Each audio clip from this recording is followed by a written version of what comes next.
अस्सलाम वालेकुम नाज़रीन, welcome to my YouTube channel knowledge knockout. पहेली नंबर 1, वो कौन सी चीज़ है जो परिंदा भी है, दरख्त भी है और फल भी है?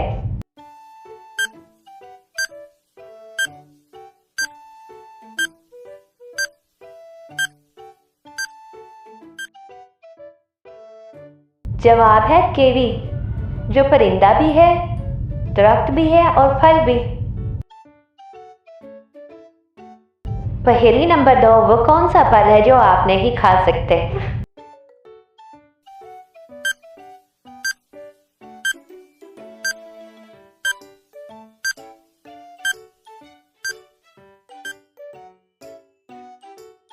जवाब है सबर का फल।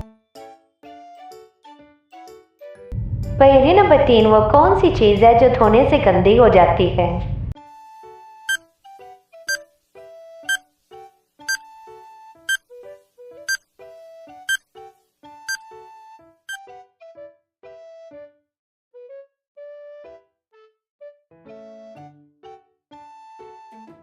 पहेली नंबर 4, देसी मुर्गे के अंडे से किस रंग के चूजे निकलेंगे, सफेद या सुनहरी?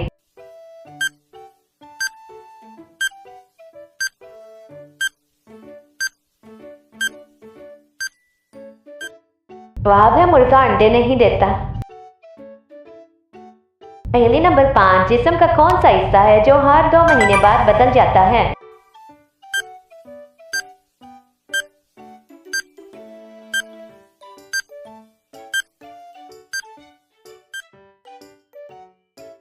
जवाब है पलकें।